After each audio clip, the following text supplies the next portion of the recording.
Sen was never a pleasant man, but he was seldom openly rude. Rides below. Swan glared after him as though he had been badgering her the whole time. With a snort, she tugged her straw hat straight, wheeled her mare around, well, dragged her around, and heeled the stout animal to a walk. Egwene motioned Mirella to follow. Like Bryn, the woman had no choice. At first, Mirella directed sidelong glances at her, plainly expecting her to bring up the sisters sent to the White Tower, plainly gathering excuses for why they had to be kept secret even from the hall. The longer Egwene rode in silence, the more uneasily the others shifted in her saddle.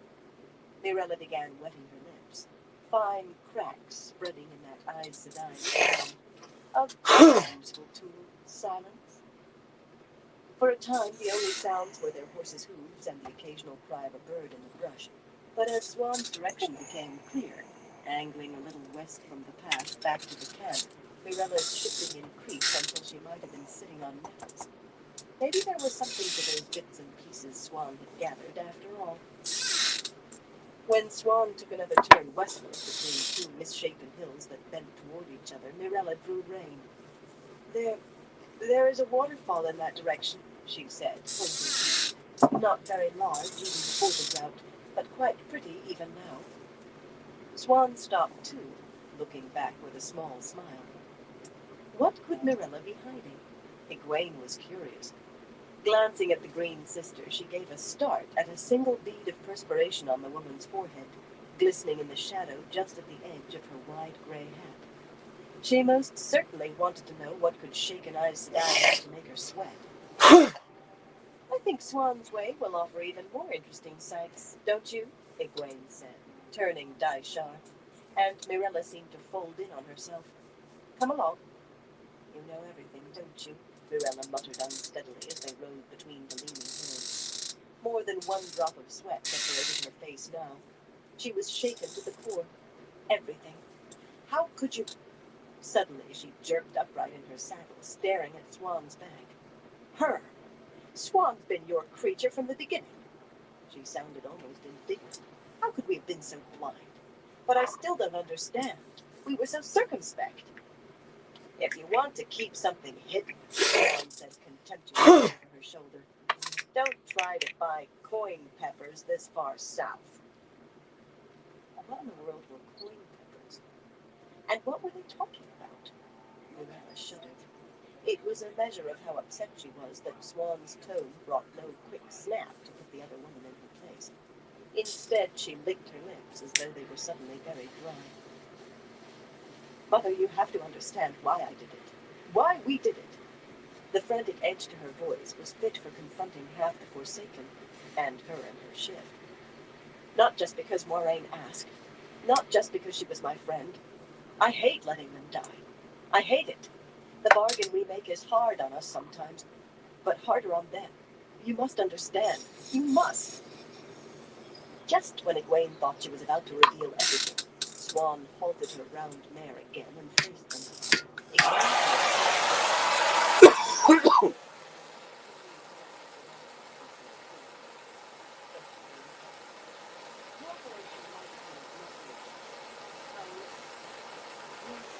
Mirella nodded, hands working incessantly.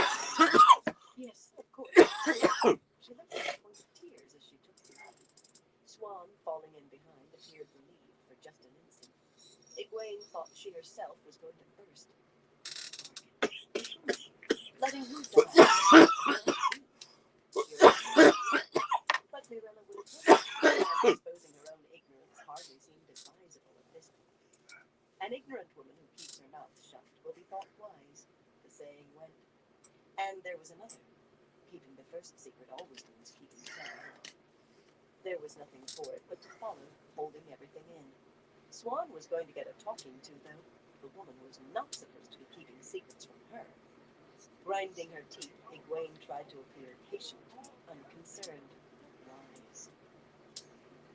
Almost back to the road the camp was on, a few miles to the west, Mirella led the way up a low, flat-topped hill covered with pine and leatherleaf.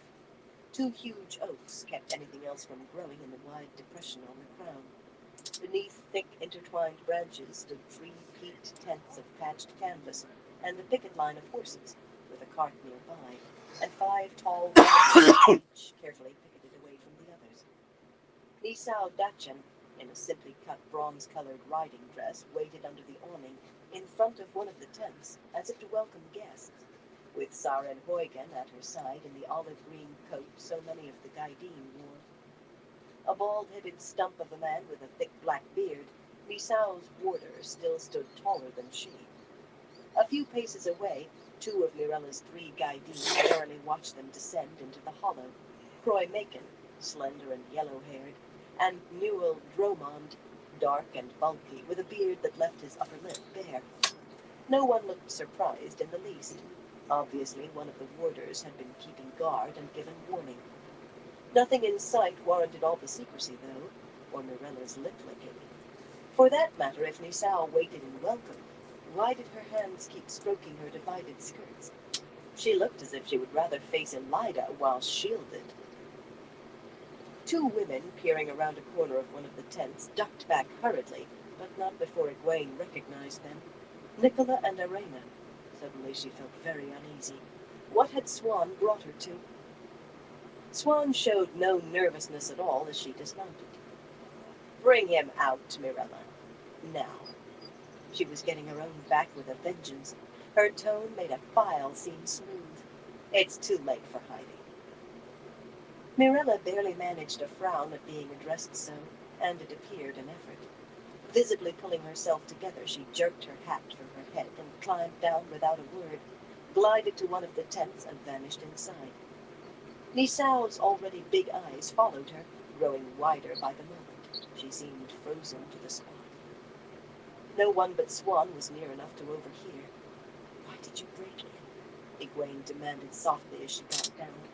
I'm about to confess, whatever it is, but I still don't have a clue. Coin peppers?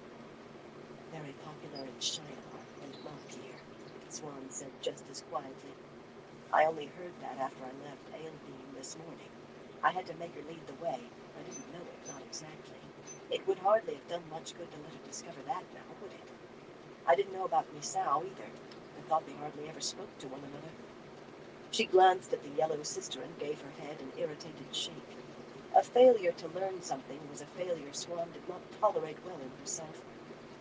Unless I've gone blind and stupid, what these 2? Grimacing as though she had a mouthful of something rotten, she spluttered, trying to find a name to fit. Abruptly, she caught Egwene's sleeve. Here they come. Now you'll see for yourself. Mirella left the tent first, then a man in just boots and breeches, who had to duck low through the door flaps, a bared sword in his hand and scars crisscrossing his lightly furred chest. He was head and shoulders and more taller than her, taller than any of the other warders. His long dark hair, held by a braided leather cord around his temples, was more streaked with gray than when Egwene had seen him last, but there was nothing at all soft in Lan Mandragoran. Pieces of the puzzle suddenly clicked into place, yet it still would not come apart. He had been warder to Moiraine, the Aes Sedai who had brought her and Rand and the rest out of the 2 rivers what seemed an age ago. But Moiraine was dead, killing Lanfear, and Lan had gone missing in Cairhien right after. Maybe it was all clear to Swan. To her it was mostly mud. Murmuring something to Lan, Mirella touched his arm. He flinched slightly like a nervous horse, but his hard face never turned from Egwene. Finally, though, he nodded and pivoted on his heel, strode farther away beneath the branches of the oaks. Gripping the sword hilt in both hands above his head, blade slanted down, he rose onto the ball of one booted foot and stood motionless. For a moment, Nisao frowned at him as though she too saw a puzzle. Then her gaze met Mirella's, and together their eyes swept to Egwene. Instead of coming to her, they went to each other, exchanging hasty whispers. At least it was an exchange at first. Then Nisao merely stood there, shaking her head in disbelief or denial. You dropped me into this, she groaned aloud at last. I was a blind fool to listen to you. This should be interesting, Swan said as they finally turned toward her and Egwene. The twist she gave the word made it sound decidedly unpleasant. Mirella and Misao hurriedly touched hair and dresses as they crossed the short distance, making certain everything was in order. Perhaps they'd been caught out. In what? Egwene wondered. But apparently they intended to put the best face they could on matters. If you will step inside, Mother, Mirella said, gesturing to the nearest tent. Only the slightest tremor in her voice betrayed her cool face. The sweat was gone. Wiped away, of course, but it had not returned. Thank you, no, daughter. Some wine punch? Misao asked with a smile. Hands clasped at her breast, she looked anxious anyway. Swan, go tell Nicola to bring the punch. Swan did not move, and Misao blinked in surprise, her mouth thinning.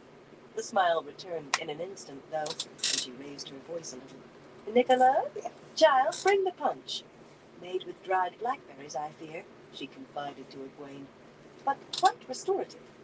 I don't want punch, Egwene said curtly. Nicola emerged from behind the tent, yet she showed no sign of running to obey. Instead, she stood staring at the Four-Eyed Sedai, chewing her underlip.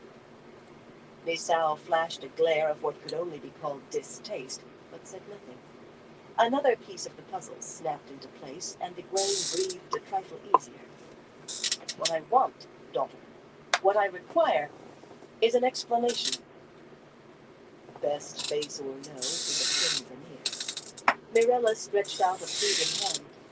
Mother, you did not choose me just because we were friends. Two of my warders belonged first to Sister Sedai, Avar and Nua. No other sister has saved more than one in centuries. I only became involved because of his mind, Misao said hastily. I have some interest in diseases of the mind, and this must rightly be called one. Mirella practically dragged me into it. Smoothing her skirts, Mirella directed a dark look at the yellow that was returned with interest. Mother, when a warder's Aes Sedai dies, it is as though he swallows her death and is consumed by it from the inside. I know that, Mirella, Egwene broke in sharply. Swan and Lyanna had told her a good bit, though neither knew she had asked because she wanted to know what to expect with Gawain. A poor bargain, Mirella had called it, and perhaps it was. When a sister's warder died, grief enveloped her. She could control it somewhat, sometimes hold it in, but sooner or later it gnawed a way out. However well Swan managed when others were around, she still wept alone many nights for her Aldrin. Hey, Basim, how you doing, bro? Hope you're doing well tonight. Compared with death itself. The How's your weather where you at, at, Basim? their Aes Sedai, and indeed it was very often the case. A man who wanted to die, a man looking for what could kill him, took risks not even a warder could survive.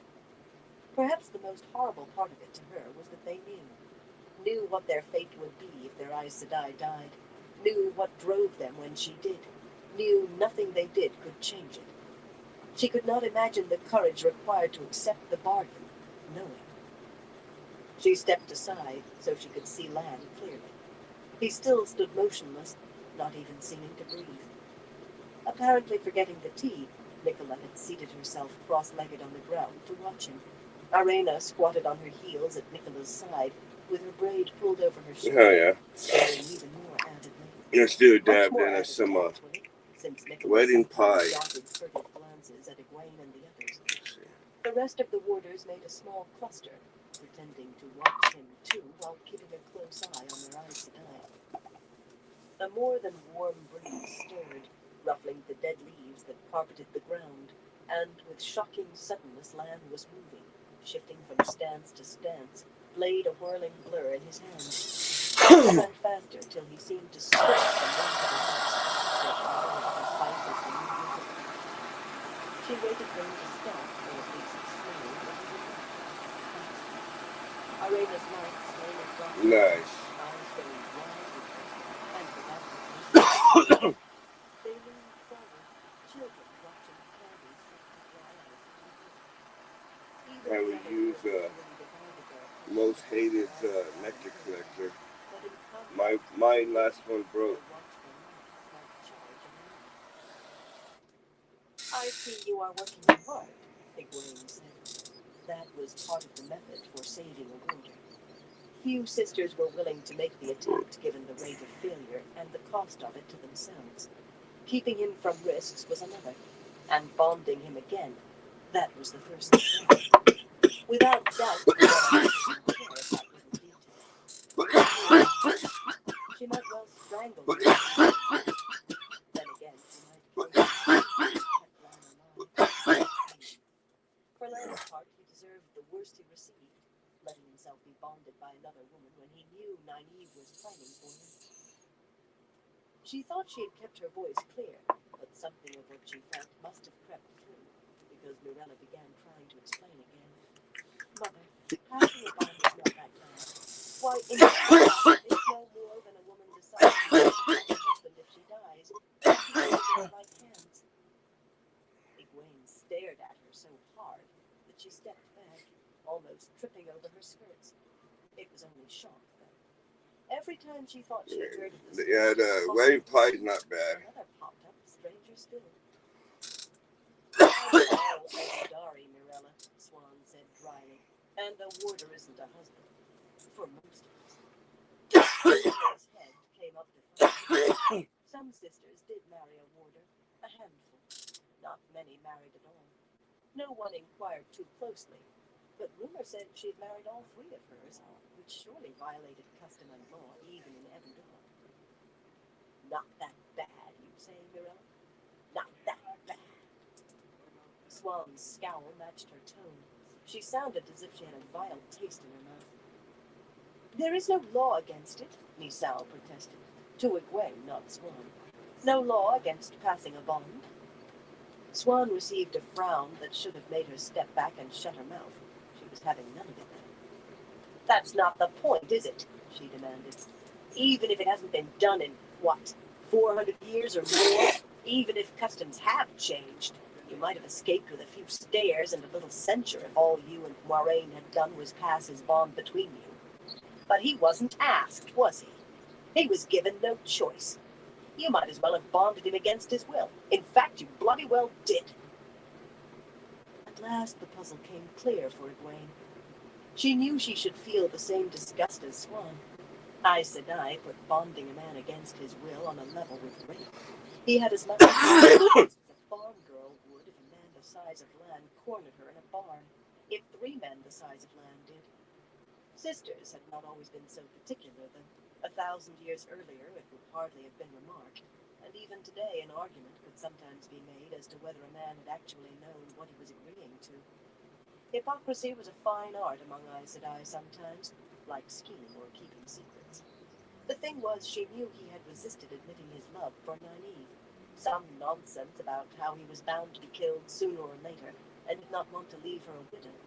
Men always did spout drivel when they thought they were being logical and practical. Would Nynaeve have let him walk away unbonded had she had the chance, whatever he said? Would she herself let Gawain? He had said he would accept, yet if he changed his mind... Misao's mouth worked, but she could not find the words she wanted. She glared at Swan as though it were all her fault, yet that was nothing alongside the scowl she directed at Mirella. I should never have listened to you, she growled. I must have been mad.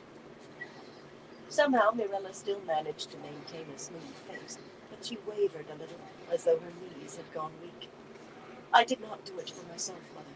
You must believe that. It was to save him. As soon as he is safe, I will pass him on to Nynaeve the way Moiraine wanted. Just as soon as she... Egwene flung up a hand, and Mirella stopped as if she had... Did you have any luck fishing the other day, Bastion? To pass his bond to Nynaeve. Mirella nodded uncertainly, Misao much more vigorously. Scowling, Swan muttered something about doubling a wrong, making it 3 times as bad. Lan still had not slowed. 2 grasshoppers whirred up from the leaves behind him, and he spun, sword flicking them out of the air without a pause. Are your efforts succeeding? Is he any better? How long have you had him exactly? Only 2 weeks, Mirella replied. Today is the 20th. Mother, it could require months, and there is no guarantee. Perhaps it is time to try something different, Egwene said, more to herself than anyone else, more to convince herself than for any other reason. In his circumstances, Lan was hardly an easy present to hand anyone. but bond or no bond, he belonged to Nynaeve more than he ever would to Mirella. When she crossed the hollow to him, though, doubts sprang up strong. He whirled to face her in his dance, sword streaking toward her. Someone gasped as the blade halted abruptly only inches from her head. She was relieved that it had not been her. Brilliant blue eyes regarded her intently from beneath lowered brows, in a face all planes and angles that might have been carved from stone. Lan lowered his sword slowly. Sweat coated him, yet he was not even breathing hard. So you are the Ahriman now. Mirella told me they had raised one, but not who. It seems you and I have a good deal in common. His smile was as cold as his voice, as cold as his eyes. Egwene stopped herself from adjusting her stole, reminding herself that she was Amala and Aes Sedai. She wanted to embrace Saidar. Until this moment she had not realized exactly how dangerous he was. Nynaeve is Aes Sedai now too, Lan. She's in need of a good warder. One of the other women made a noise, but Egwene held her gaze on him. I hope she finds a hero out of legend. He barked a laugh. She'll need the hero just to face her temper. The laugh convinced her, icy hard as it was. Nynaeve is in Ebudar, Lan. You know what a dangerous city that is. She is searching for something we need desperately. If the Black Ajah learns of it, they'll kill her to get it. If the Forsaken find out... She had thought his face bleak before, but the pain that tightened his eyes at Nynaeve's danger confirmed her plan. Nynaeve, not Mirella, had the right. I am sending you to her, to act as her warder. Mother, Mirella said urgently behind her. Egwene flung out a hand to silence her. Nynaeve's safety will be in your hands, Lan. Hesitate, or even glance at Mirella. It will take at least a month to reach Ebudar. Arena, saddle Mandar. On the point of turning away, he paused, lifting his free hand as if to touch her stole. I apologize for ever helping you leave the Two Rivers. You or Nynaeve. Striding away, he vanished into the tent he had come out of earlier, but before he had gone 2 steps, Mirella and Nisao and Swan were all clustered around her. Mother, you don't understand what you are proposing, Mirella said breathlessly. You might as well give a child a lighted lantern to play with in a hay barn. I began readying Nynaeve as soon as I felt his bond pass to me. I thought I had time, but she was raised to the shawl in a blink. She isn't ready to handle him, Mother. Not him, not the way he is. With an effort, Egwene made herself be patient. They still did not understand. Mirella, even if Nynaeve could not channel a lick, she could not, actually, unless she was angry. That would make no difference, and you know it. Not in whether she can handle him. There's one thing you haven't been able to do. Give him a task so important that he has to stay alive to carry it out. That was the final element. Supposedly it worked better than the rest. To him, Nynaeve's safety is that important. He loves her, Mirella, and she loves him. That explains, Mirella began softly. But Nisao burst out incredulously atop her. Oh, surely not. Not him. She might love him, I suppose, or think she does, but women have been chasing Lan since he was a beardless boy, and catching him for a day or a month. He was quite a beautiful boy, however hard that might be to believe now. Still, he does appear to have his attractions. She glanced sideways at Mirella, who frowned slightly, tiny spots of color blooming in her cheeks. She did not react any further, but that was more than enough.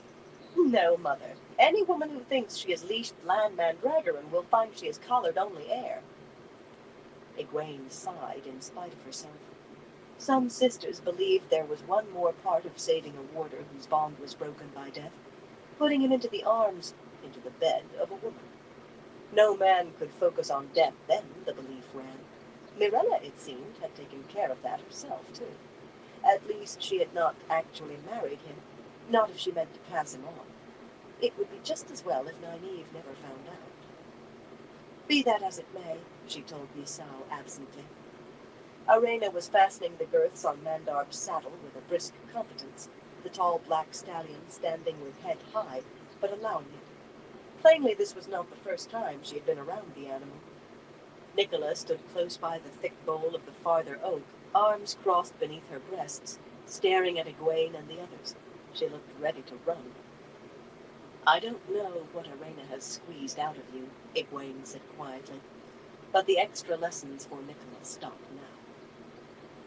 Mirella and Misao jumped, mirror images of surprise.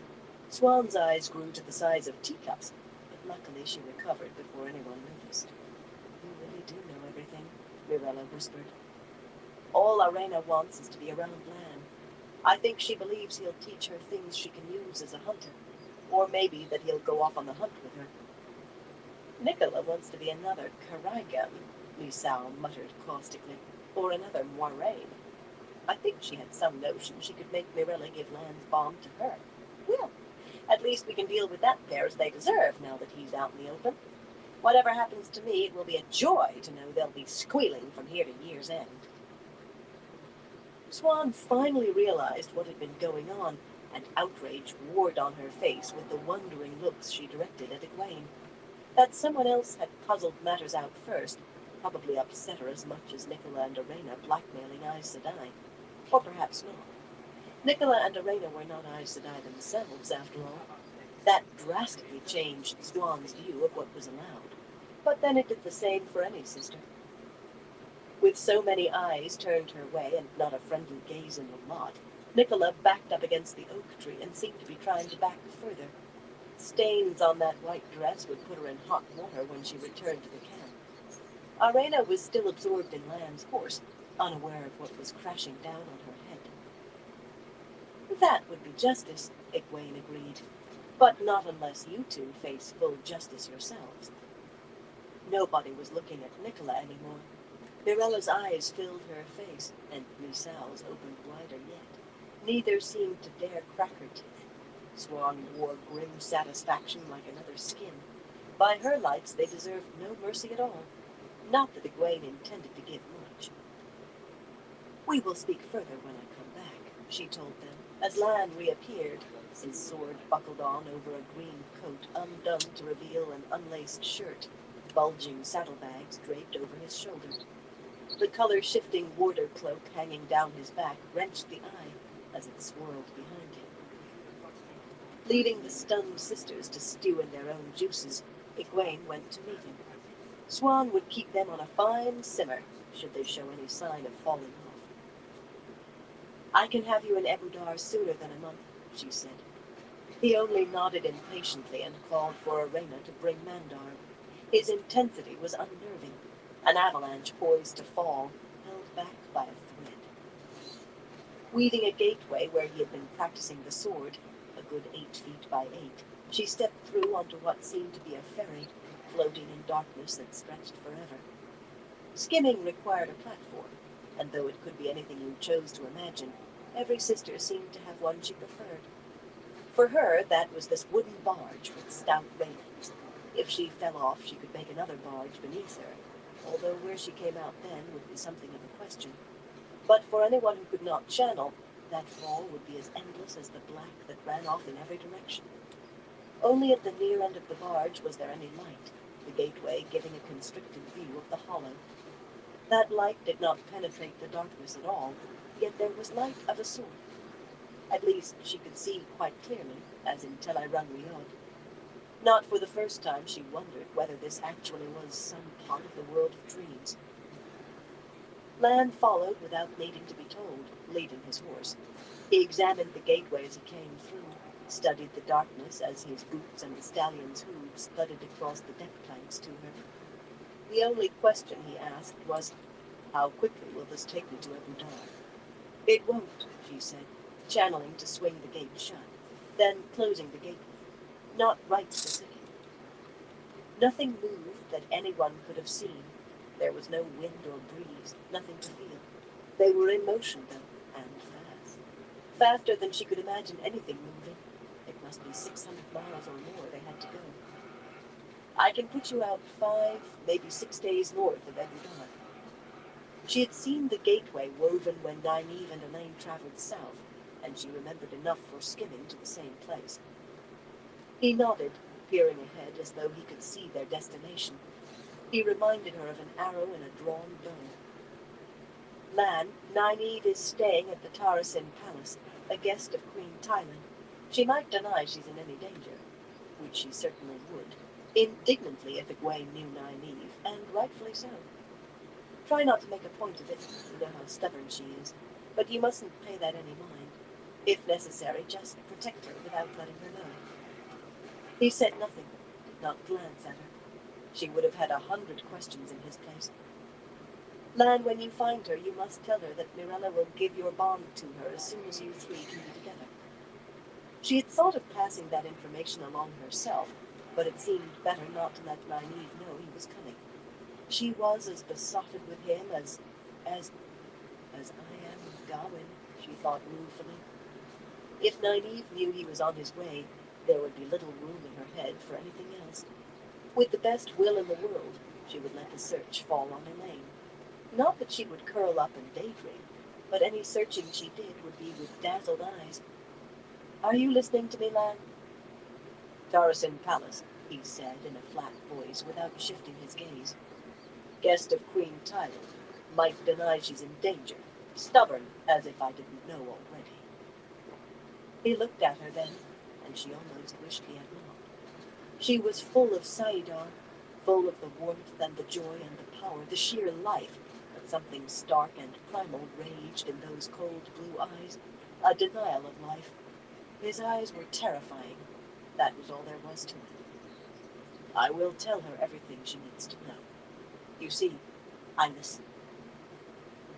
She made herself meet his stare without flinching, but he only turned away again. There was a mark on his neck, a bruise. It might, just might, be a bite. Perhaps she should caution him, tell him he did not have to be too detailed in any explanations about himself and Mirella. The thought made her blush. She tried not to see the bruise, but now she had noticed it, she could not seem to see anything else. Anyway, he would not be that foolish. You could not expect a man to be sensible, but even men were not that scatterbrained. In silence they floated, moving without moving. She had no fears of the Forsaken suddenly appearing here, or anyone else. Skimming had its oddities, some of which made for safety and privacy. If two sisters wove gateways on the same spot only moments apart, aiming to skim to the same place, they would not see one another. Not unless it was exactly the same spot, with the weaves exactly identical, and neither precision was as easy to achieve as it might seem. After a time, it was hard to tell how long exactly, but she thought well under half an hour, the barge stopped suddenly. Nothing altered in the feel, nor in the weaves she held. She simply knew that one moment they were speeding through the blackness, and the next standing still. Opening a gateway just at the barge's bow, she was not sure where one opened at the stern would lead, and not anxious to find out, frankly. Moghedien had found the very idea frightening. She motioned Lan to go ahead. The barge only existed so long as she was present, another thing like Tel'aran'rhiod. He swung back the ferry gate leading Mandarb out, and when she followed, he was already in the saddle. She left the gateway open for her return. Low rolling hills ran off in every direction, covered in withered grass. There was not a tree to be seen, nothing more than patches of shriveled scrub brush. The stallion's hooves kicked up little spurts of dust. The morning sun in that cloudless sky baked even hotter here than in Nuremberg. Long-winged vultures circled over something to the south, and in another place to the west. Lan, she began, meaning to make sure he understood what he was to tell Nynaeve, but he forestalled her. 5 or 6 days, you said, he said, peering south. I can make it faster. She will be safe, I promise. Mandarb danced, impatient as his rider, but Lan held him easily. You've come a very long way since Emmonsfield. Looking down at her, he smiled. Any warmth in it was swallowed by his eyes. You have a hold on Mirella and Dysau now. Don't let them argue with you again. By your command, Mother. The watch is not done. With a small bow, he dug in his heels, walking Mandarb just far enough to put her clear of the dust before setting the horse to a gallop.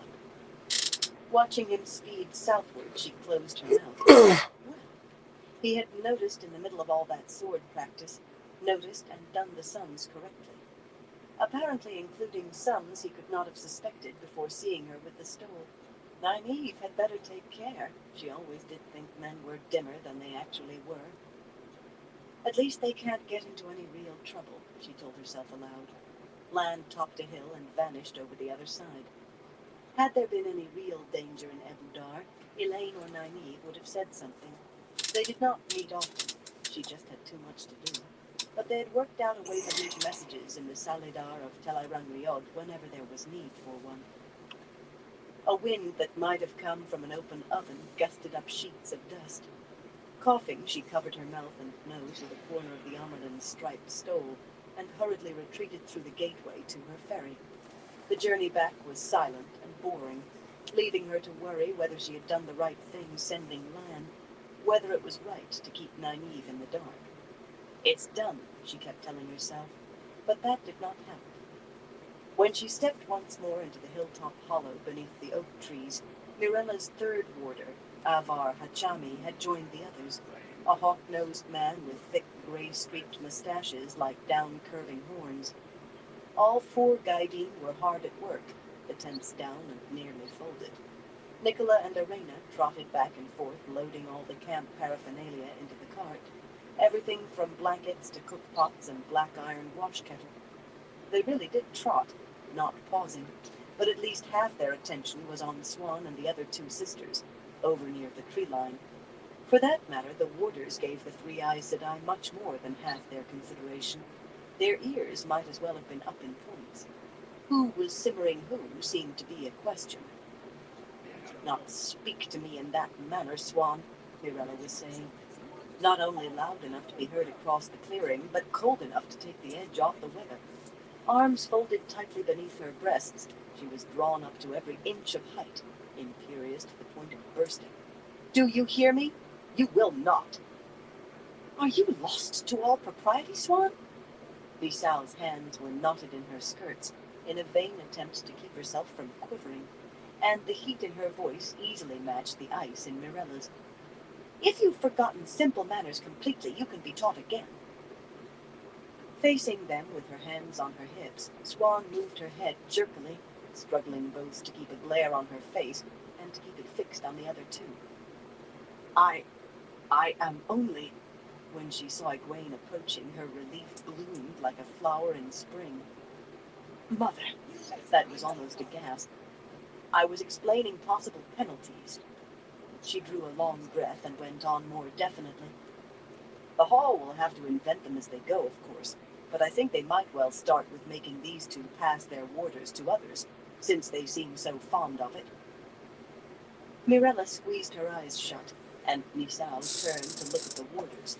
Her expression never changed, calm if a touch flushed, but Saren stumbled to his feet and took 3 quick steps toward her before she raised a hand to stop him. A warder could sense his Aes Sedai's presence, her pain, her fear and anger, every bit as much as Egwene could feel Moghedien's when she wore the eye down. No wonder all the Gaidin moved on their toes and looked ready to spring at something. They might not know what had driven their Aes Sedai to the brink of despair, but they knew the two women were at that brink, which was exactly where Egwene wanted them. She did not like this part of it. All the maneuvering was like a game, but this, I do what I must, she thought, unsure whether that was an attempt to stiffen her backbone or an attempt to excuse what she was about to do. Swan, please send Nicola and Arena back to the camp. What they did not see, they could not tell. We can't have their tongues flapping, so make sure they know what will happen to them. Tell them they have one more chance, because the Amerlin is feeling merciful, but they'll never get another. I think I can manage that much, Swan replied, and gathering her skirts, she stalked off. No one could stalk like Swan, yet she seemed more eager to be away from Mirella and Misal than anything else. Mother, Misal said, choosing her words. Before you left, you said something indicated there might be some way for us to avoid... Some way we might not have to... She glanced at Saren again. Mirella would have been a study in Aes Sedai's serenity as she examined Egwene, except that her fingers were laced together so tightly that her knuckles strained the thin leather of her gloves. Egwene motioned them to wait. Nicola and Arena, turning away from the cart, saw Swan coming and went stiff as posts, which was no wonder, considering that Swan advanced as though she intended to walk right over them and the cart. Arena's head swiveled, searching, but before she could think to actually run, Swan's hands darted out and caught each of them by an ear. What she said was too low to carry, yet Arena stopped trying to pry her ear free. Her hands stayed on Swan's wrist, but she almost seemed to be using it to hold herself up. A look of such horror oozed across Nicola's face that Egwene wondered whether Swan might be going too far. But then maybe not, under the circumstances. They were going to walk free of their crime. A pity she could not find a way to harness such a talent for ferreting out what was hidden, a way to harness it safely. Whatever Swan said when she loosed their ears, the pair immediately turned toward Egwene and dropped into curtsies. Nicola's was so low it nearly put her face on the ground, and Arena came close to falling on hers. Swan clapped hands sharply, and the two women bounded to their feet, scrambled to untie a pair of shaggy wagon horses from the picket line. They were astride bareback and galloping out of the hollow so quickly it was a wonder they did not have wings. "They won't even talk in their sleep," Swan said sourly when she returned. "I can still handle novices and scoundrels, at least." Her eyes stayed on Egwene's face, avoiding the other two sisters entirely. Suppressing a sigh, Egwene turned to Mirella and Nisao. She had to do something about Swan, but first things first. The green sister and the brown eyed her wearily. "It is very simple," she said in her voice. "Without my protection, you will very likely lose your warders, and almost certainly wish you'd been skinned alive by the time the hall finishes with you. Your own Ajahs may have a few choice words for you as well. It may be years before you can hold your heads up again, years before you don't have sisters looking over your shoulder every minute. But why should I protect you from justice? It puts me under an obligation. You might do the same again, or worse." The wise ones had their part in this, though it was not exactly jippy tone. "If I'm to take on that responsibility, then you must have an obligation too. I must be able to trust you utterly, and I can only see one way to do that." The wise ones, and then Féollainn and Theodrin. "You must swear fealty." They'd been frowning, wondering where she was headed, but wherever they thought, it was not where she ended. Their faces were astounded. Nisao's jaw dropped, and Mirella looked as though she had been hit between the eyes with a hammer. Even Swan gaped in disbelief. "Impossible," Mirella spluttered. "No sister has ever. No Amyrlin has required. You can't really think." "Oh, do be quiet, Mirella," Nisao snapped. "This is all your fault. I should never have listened. Well, done is done, and what is, is." Peering at Egwene from beneath lowered brows, she muttered, "You are a dangerous young woman, Mother. A very dangerous woman. You may break the tower more than it already is before you are done. If I was sure of that, if I had the courage to do my duty and face whatever comes." Yet she knelt smoothly, pressing her lips to the great serpent ring on Egwene's finger. "Beneath the light and by my hope of rebirth and salvation." Not the same wording as Féollainn and Theodrin, but every scrap as strong. More. By the 3 oaths, no Aes Sedai could speak a vow she did not mean. Except the Black Ajah, of course. It seemed obvious they must have found a way to lie. Whether either of these women was black was a problem for another time, though. Swan, eyes popping and mouth working without a sound, looked like a fish stranded on a mudbank. Mirella tried another protest, but Egwene just thrust out her right hand with the ring, and Mirella's knees folded in jerks. She gave the oath in bitter tones, then looked up. "You've done what has never been done before, Mother. That is always dangerous." "It won't be the last time," Egwene told her. "In fact, my first order to you is that you will tell no one that Swan is anything but what everybody thinks. My second is, you will obey any order she gives as if it came from me." Their heads turned toward Swan, faces unruffled. "As you command, Mother," they murmured together. It was Swan who looked ready to faint. She was still staring at nothing when they reached the road and turned their horses east toward the Aes Sedai camp and the army. The sun still climbed toward its zenith, still well short. It had been a morning eventful as most days, most weeks for that matter. Egwene let Daishar amble. "Mirella was right," Swan mumbled finally. With her rider's mind elsewhere, the mare moved with something close to a smooth gait. She actually made Swan appear a competent rider. Fealty. No one has ever done that. No one. There isn't so much as a hint in the secret histories. And them, obeying me. You aren't just changing a few things.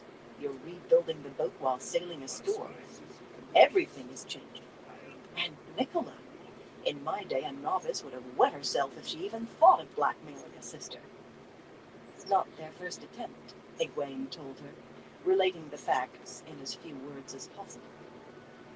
She expected Swan to explode in a fury at the pair, but instead the woman said quite calmly, "I fear our two adventurous lasses are about to meet with accidents." "No." Egwene reined in so suddenly that Swan's mare ambled another half-dozen paces before she could bring the animal under control and turn her, all the while muttering imprecations under her breath. She sat there, giving Egwene a patient look that outdid Lelaine at her worst. "Mother, they have a club over your head if they're ever smart enough to think it out. Even if the Hall doesn't force you into a penance, you can watch any hope you have with them sail right over the horizon." She shook her head disgustedly. "I knew you would do it when I sent you out. I knew you'd have to. But I never thought Elaine and Nynaeve were witless enough to bring back anyone who knew.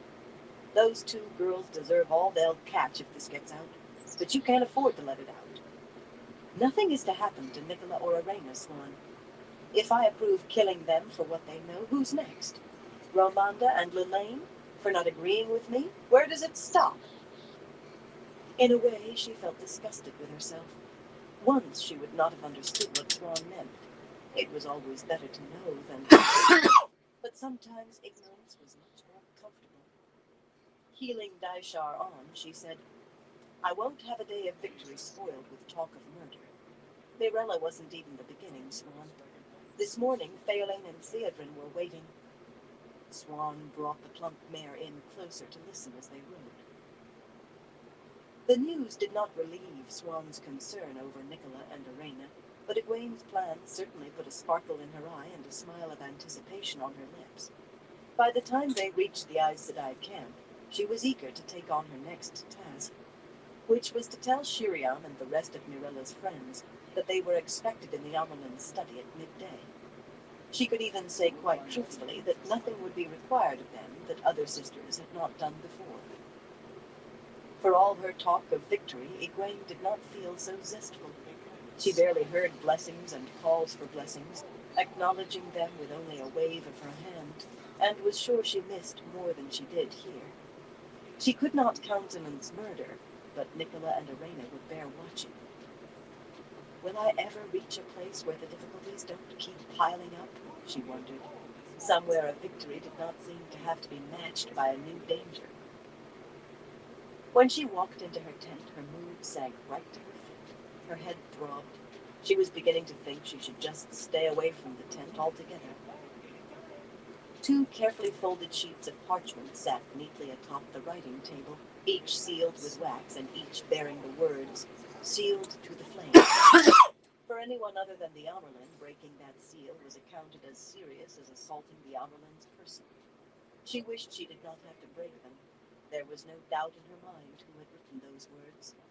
Unfortunately, she was right. Romanda suggested, demanded was a better word, that the Amyrlin issue an edict sealed to the hall, known only to the sitters. The sisters were all to be summoned one by one, and any who refused was to be shielded and confined as a suspected member of the Black Ajah. What they were to be summoned for was left rather vague, but Lelaine had more than hinted this morning. Lelaine's own missive bore her manner all over it, mother to child, what should be done for Egwene's own good and everyone's. The edict she wanted was only to be sealed to the ring. Any sister could know, and in fact, in this case, they would have to. Mention of the Black Aja was to be forbidden as fomenting discord, a serious charge under Tower law, with appropriate penalties. Egwene dropped onto her folding chair with a groan, and of course the legs shifted and nearly deposited her on the carpet. She could delay and sidestep, but they would keep coming back with these idiocies. Sooner or later, one would introduce her modest proposal to the hall, and that would put the fox in the hen yard. Were they blind? Fomenting discord? Lelaine would have every sister convinced not just that there was a Black Aja, but that Egwene was part of it. The stampede of Aes Sedai back to Tar Valon and Elaida could not be far behind. Romanda just meant to set off a mutiny. There were 6 of those hidden in the secret histories. Half a dozen in more than 3,000 years might not be very many, but each had resulted in an Amyrlin resigning, and the entire hall as well. Lelaine knew that, and Romanda. Lelaine had been a sitter for nearly 40 years, with access to all the hidden records. Before resigning to go into a country retreat, as many sisters did in age, Romanda had held a chair for the Yellow so long that some said she had had as much power as any Amyrlin she sat under. Being chosen to sit a second time was nearly unheard of, but Romanda was not one to let power reside anywhere outside her own hands, if she could manage. No, they were not blind, just afraid. Everybody was, including her, and even Aes Sedai did not always think clearly when they were afraid. She refolded the pages, wanting to crumple them up and stamp her feet on them. Her head was going to burst. "May I come in, Mother?" Halima Saranov swayed into the tent without waiting for an answer. The way Halima moved always drew every male eye from age 12 to 2 days past the grave. But then if she hid herself in a heavy cloak from the shoulders down, men still would stare. Long black hair, glistening as if she washed it every day in fresh rainwater, framed a face that made sure of that. Delana Sedai thought you might want to see this. She's putting it before the hall this morning. The hall was sitting without so much as informing her. Well, she had been aware, but custom, if not law, said the Amyrlin must be informed before the hall could sit, unless they were sitting to depose her anyway. At that moment, she would almost have taken it as a blessing. She eyed the folded sheet of paper Halima laid on her table much as she would a poisonous snake. Not sealed. The newest novice could read it, so far as Delana was concerned. The declaration that Elaida was a dark friend, of course.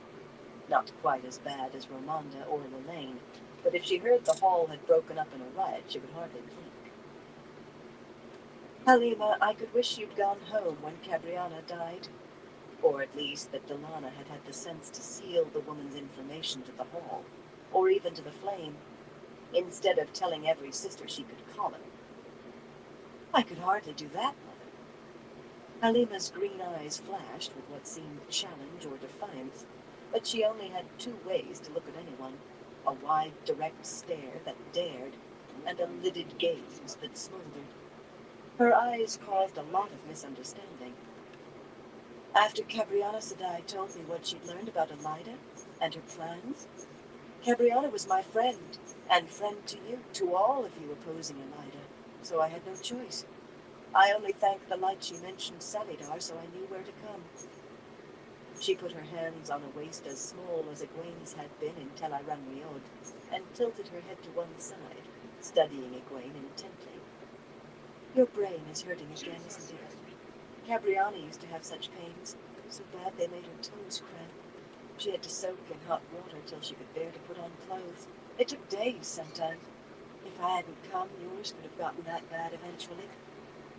Moving around behind the chair, she began kneading Egwene's scalp. Halima's fingers possessed a skill that melted pain away. "You could hardly ask another sister for healing as often as you have these aches. It's just tightness anyway. I can feel it." "I suppose I couldn't," Egwene murmured.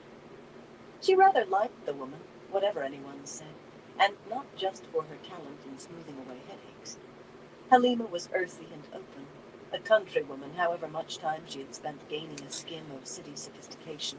balancing respect for the Amalan with a sort of neighborliness in a way Egwene found refreshing. Startling sometimes, but enlivening. Even Chesa did not do better, but Chesa was always the servant, even if friendly, while Halima never showed the slightest obsequiousness. Yet Egwene really did wish she had gone back to her home when Cabriana fell from that horse and broke her neck. It might have been useful had the sisters accepted Cabriana's belief that Elida intended to still half of them and break the rest, but everyone was sure Halima had garbled that somehow. It was the Black Ajah they latched onto.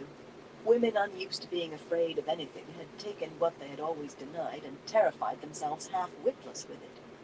How was she to root the Dark Friends out without scattering the other sisters like a frightened covey of quail?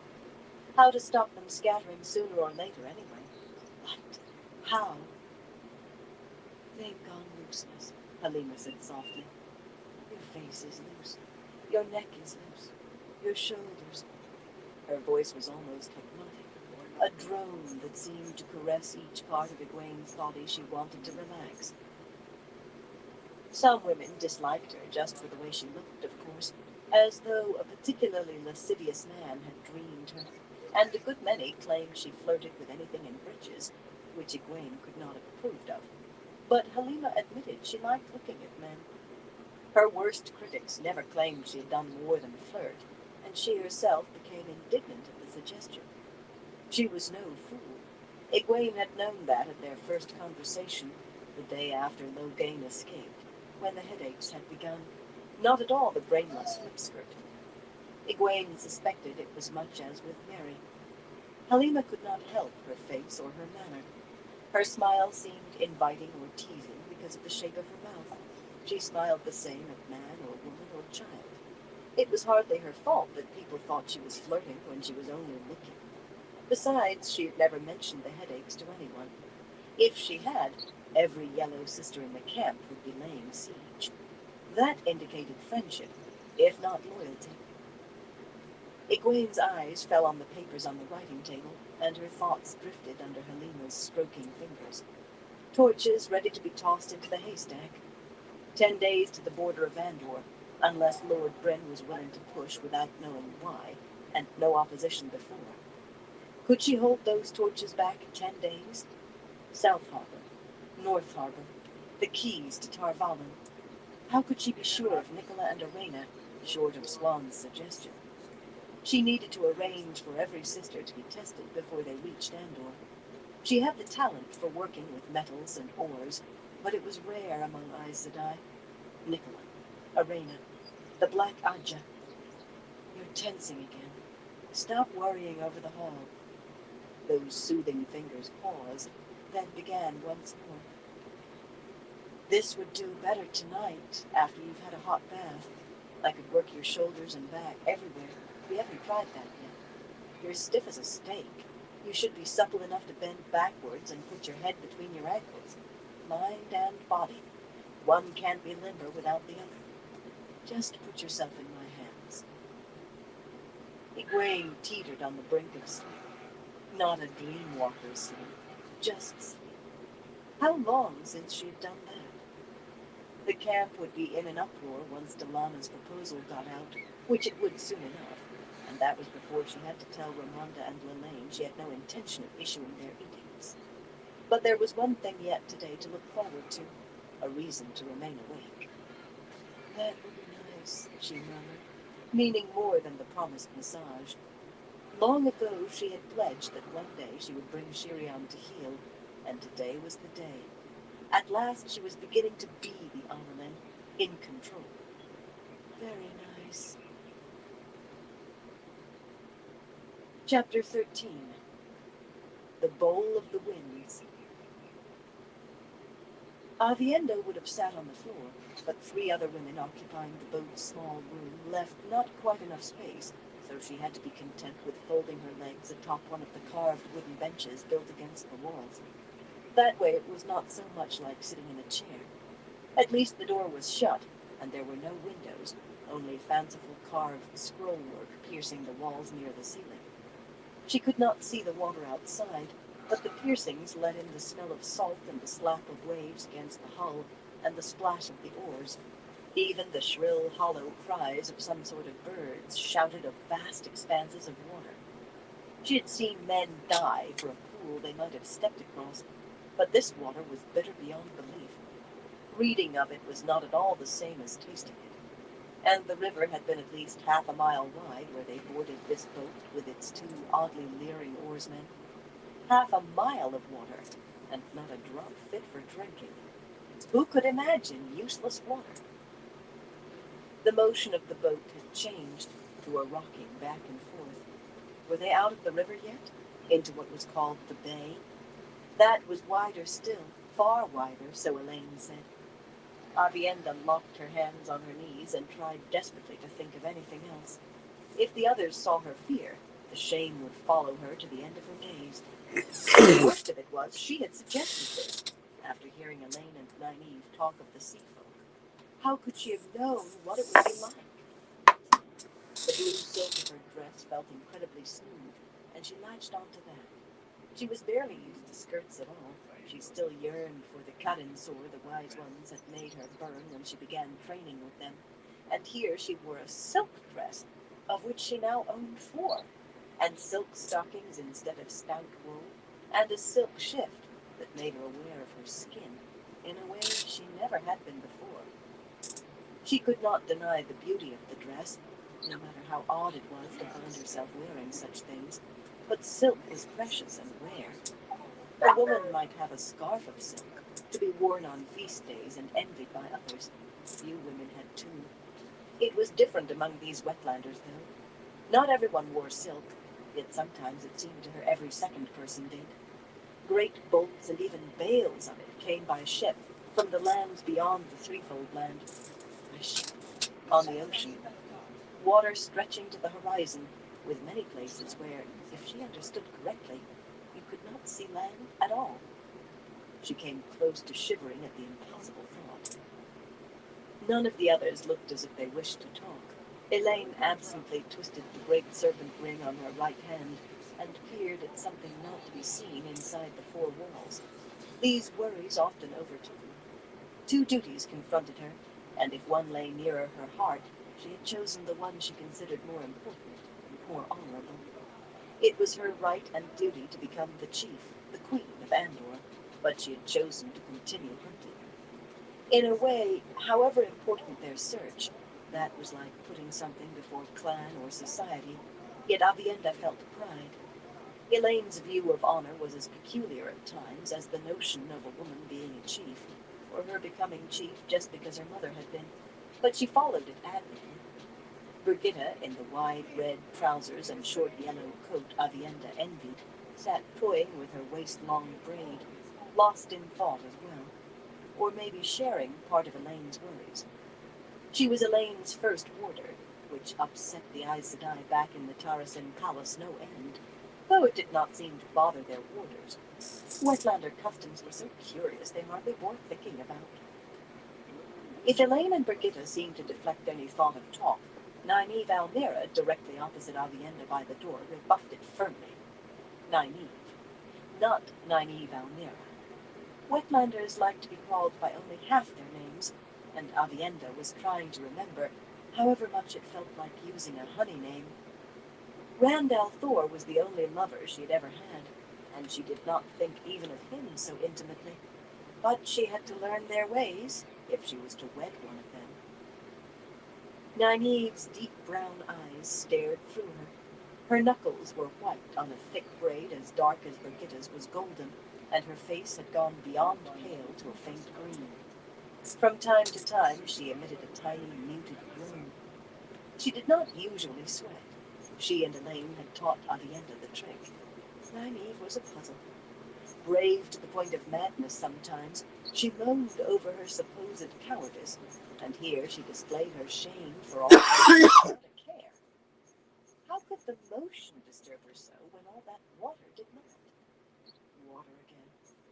Avienda shut her eyes to avoid seeing Nynaeve's face, but that only made the sounds of the birds and the lapping water fill her head.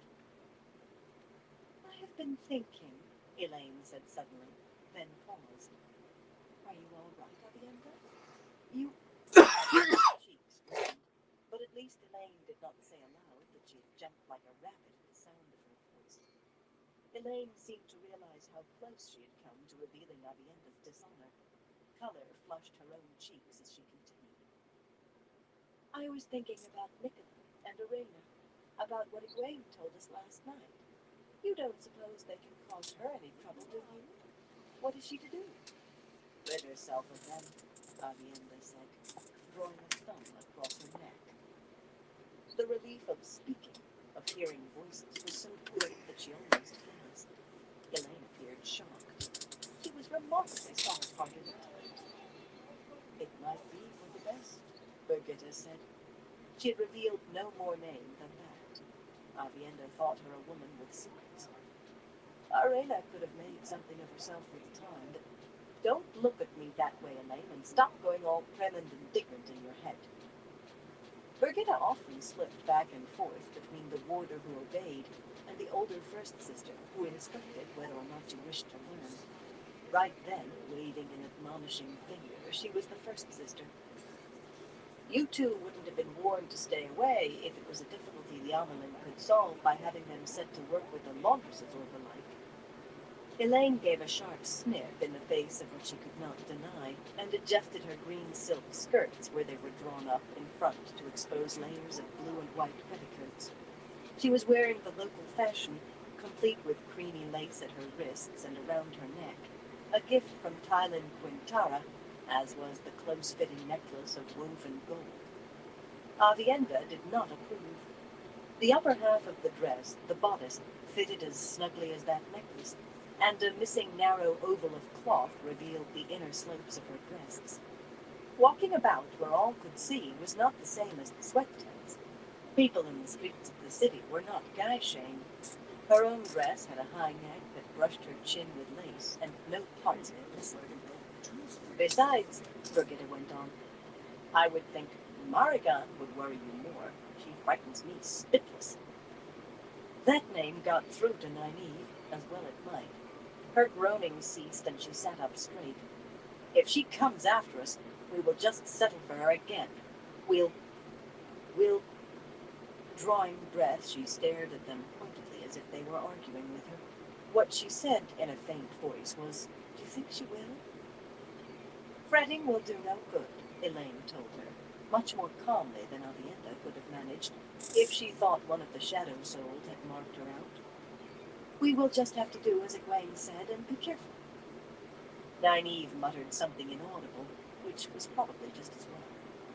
Silence descended again, Elaine settling to a browner study than before, Birgitta propping her chin on one hand as she frowned at nothing. Nynaeve kept right on grumbling under her breath, but she had both hands pressed to her middle now, and from time to time she paused to swallow.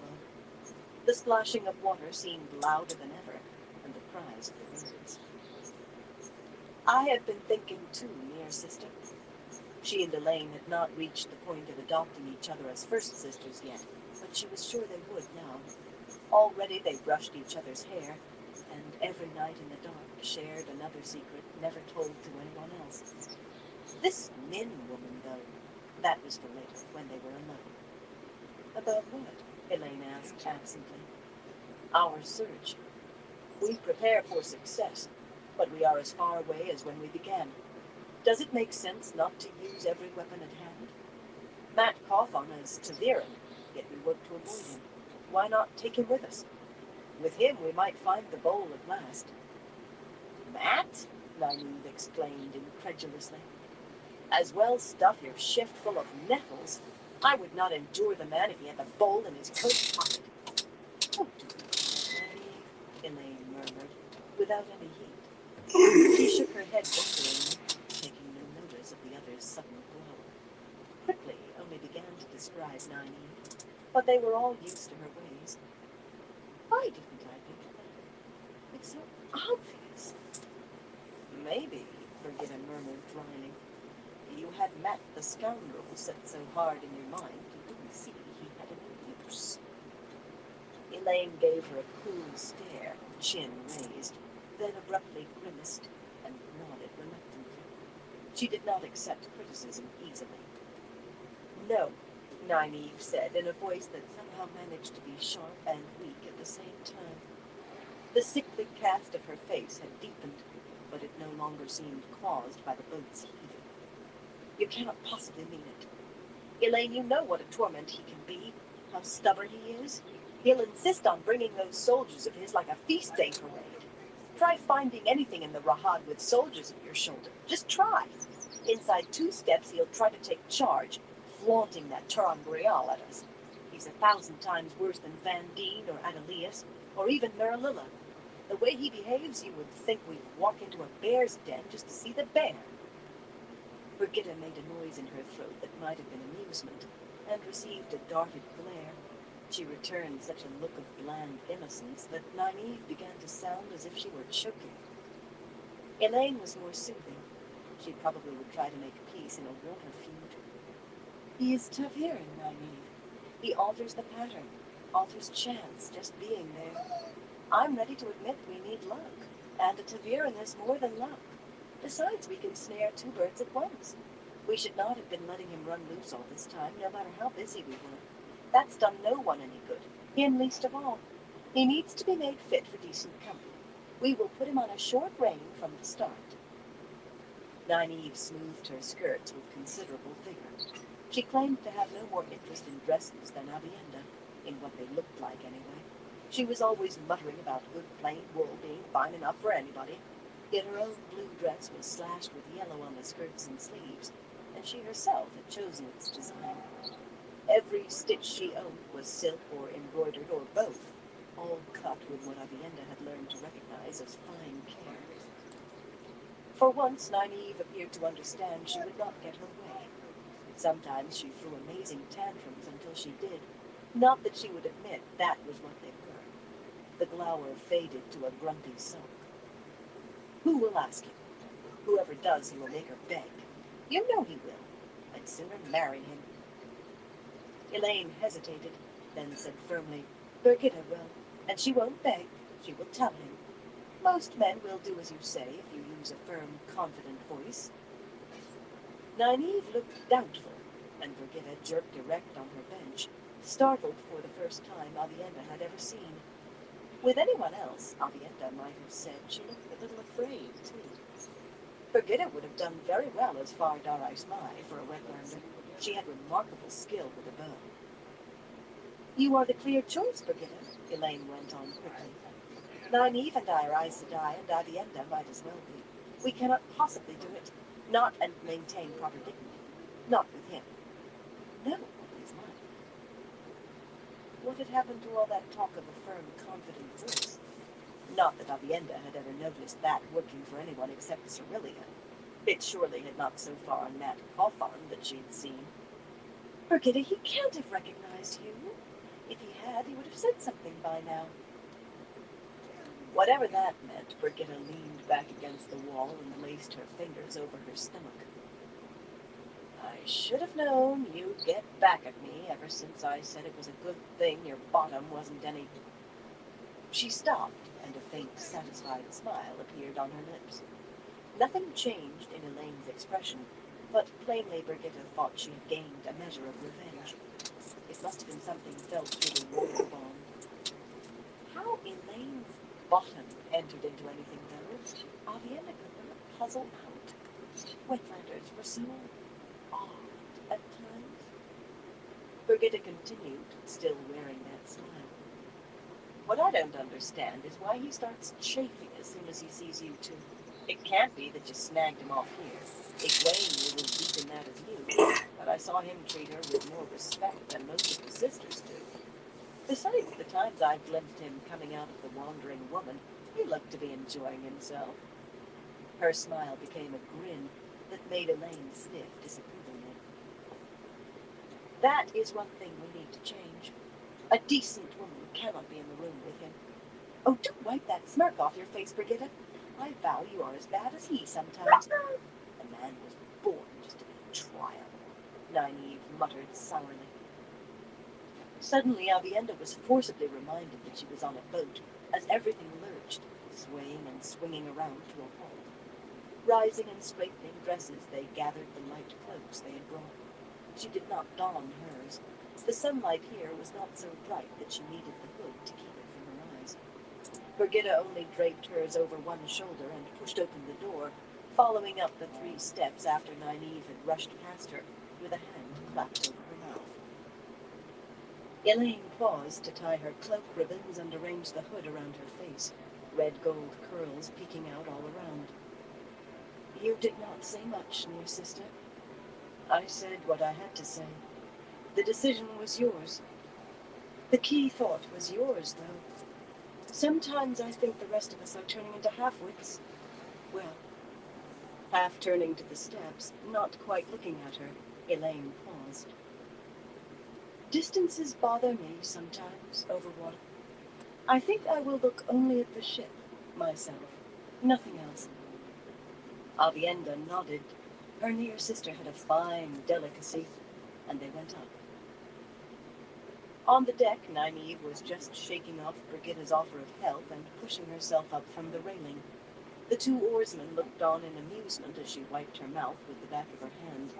Shirtless fellows with a brass hoop in each ear, they must have had frequent use for the curved daggers shoved behind their sashes.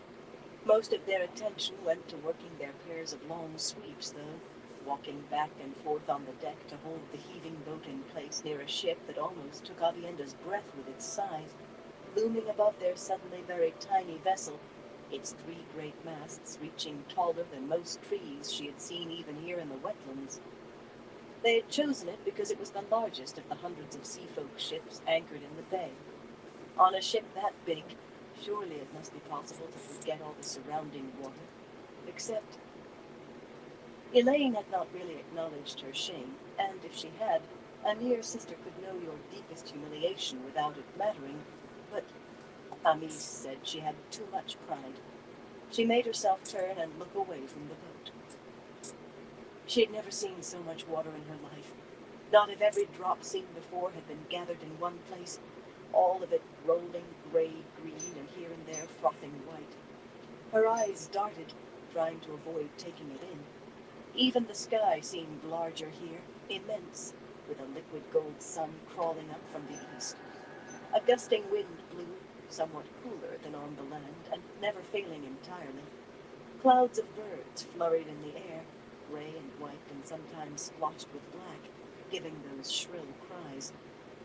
One, all black except for its head, skimmed along the surface with its long lower beak slicing through the water, and a slanted line of ungainly brown birds, pelicans Elaine had named them, suddenly folded their wings one by one and plummeted with great splashes, bobbing back to the top, where they floated, tilting up beaks of incredible size. There were ships everywhere, many almost as large as the one behind her, not all belonging to the Atha Anmier, and smaller vessels with 1 or 2 masts moving under triangular sails. Smaller ships still, mastless like the boat she was on, with a high sharp peak at the front and a low flat house at the back, spidered across the water on oars, 1 pair or 2, or sometimes 3. One long narrow boat that must have had 20 to a side looked like 100 legs skittering along. And there was land. Maybe 7 or 8 miles distant, sunlight gleamed off the white plastered buildings of the city. 7 or 8 miles of water. Swallowing, she turned back more swiftly than she had turned away. She thought her cheeks must be greener than Nynaeve's had been. Elaine was watching her, trying to keep a smooth face, but Wetlanders showed their emotions so plainly her concern was visible. I am a fool, Elaine. Even with her, using no more of her name made Avienda feel uneasy. When they were first sisters, when they were sister wives, it would be easier. A wise woman listens to wise advice. You are braver than I will ever be, Elaine replied, quite seriously. She was another who kept denying that she had any courage. Maybe that was also a Wetlander custom. No. Avienda had heard Wetlanders speak of their own bravery. These Ebudari, for one, seemed unable to utter 3 words without boasting. Elaine drew a deep breath, steeling herself. Tonight we will talk about Rand. Avienda nodded, but she did not see how that followed from talk of courage. How could sister wives manage a husband if they did not talk of him in detail? That was what the older women told her anyway, and the wise ones. They were not always so forthcoming, of course. When she complained to Ami St. Bear that she must be ill because she felt as though Randall Thor was carrying some part of her around with him, they'd fallen down laughing. You will learn, they cackled at her, and you would have learned sooner had you grown up in skirts. As if she had ever wanted any life but that of a maiden, running with her spear sisters. Maybe Elaine felt something of the same emptiness. Speaking of him did seem to make the hollowness grow, even while filling it. For some time she had been aware of voices rising, and now she heard the words. You earringed buffoon! Nynaeve was shaking her fist at a very dark man peering down at her from over the tall side of the ship. He looked calm, but then he could not see the glow of Saidar surrounding her. We are not after the gift of passage, so it doesn't matter whether you refuse it to Aes Sedai. You let down a ladder this instant. The men at the oars were missing their grins. Apparently they had failed to see the serpent rings back at the stone landing, and they did not look pleased to learn they had Aes Sedai aboard. Oh dear, Elaine sighed. I must retrieve this Avienda, or we've wasted the morning just so she could lose her breakfast porridge. Gliding across the deck, Avienda was proud of knowing the proper names for things on boats, Elaine addressed the man up on the ship. I am Elaine Trakand, daughter Erebandor and Aes Sedai of the Green Aja. My companion is quite truthful. We do not seek the gift of passage, but we must speak with your wind finder on a matter of urgency. Tell her we know of the weaving of winds. Tell her we know of wind finders. The man above frowned down at her, then abruptly vanished without a word.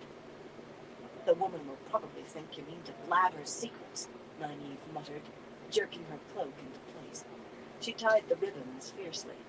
You know how afraid they are that Aes Sedai will haul them all off to the tower, if it's known most can channel.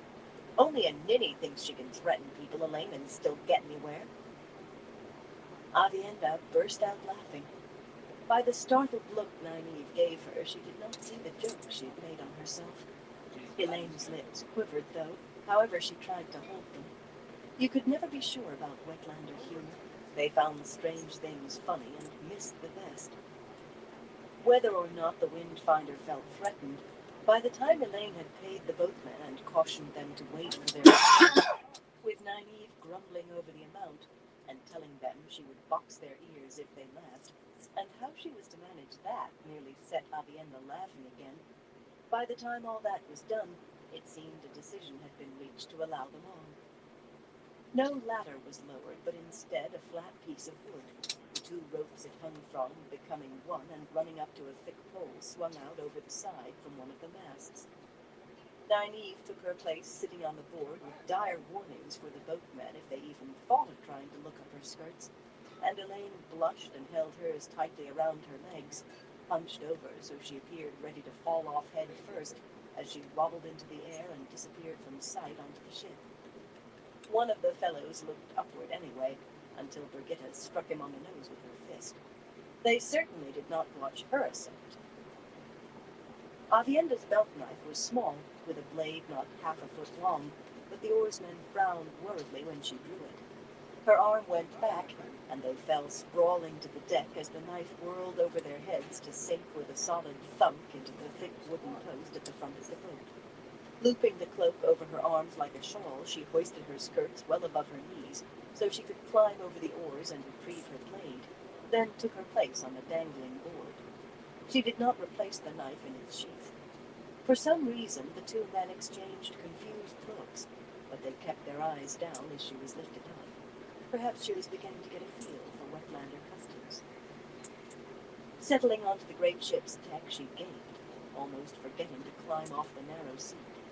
She had read of the Alta en Mier, but reading and seeing was as different as reading of salt water and tasting it. They were all dark, for one thing, much darker than the Ebudari, even darker than most Tyrans, with straight black hair and black eyes and tattooed hands. Bare-chested, barefoot men with bright narrow sashes holding up baggy breeches of some dark cloth that had an oily look to it, and women in blouses as brilliantly colored as their sashes, all with a sway to their movements, gliding gracefully with the rocking of the ship.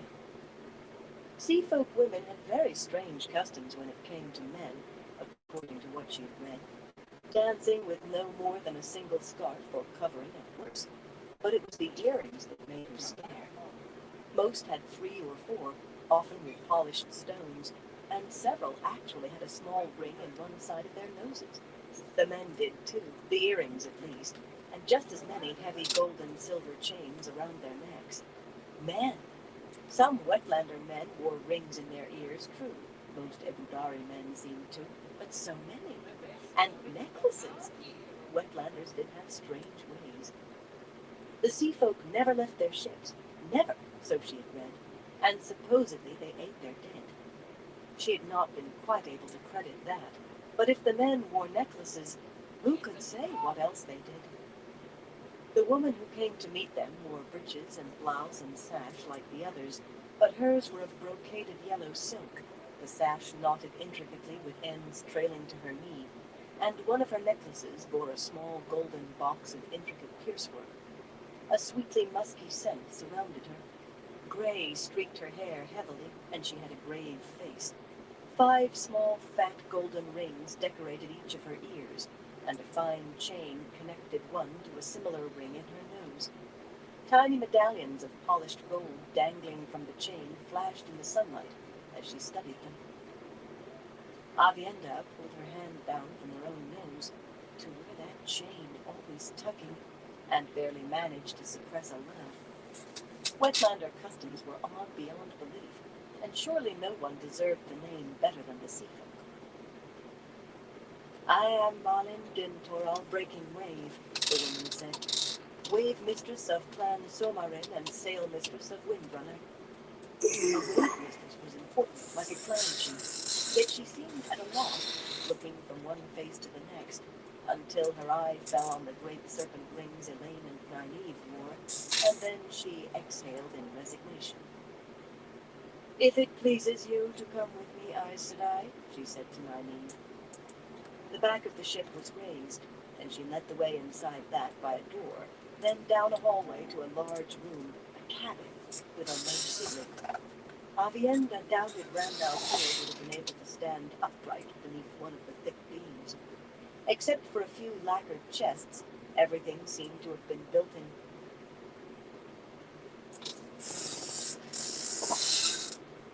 All right, everyone. Probably call it Into This Life for tonight. I want to thank everyone for stopping by. Everyone keep stopping by. I definitely appreciate all y'all support. Till next time, everyone. Y'all stay safe out there.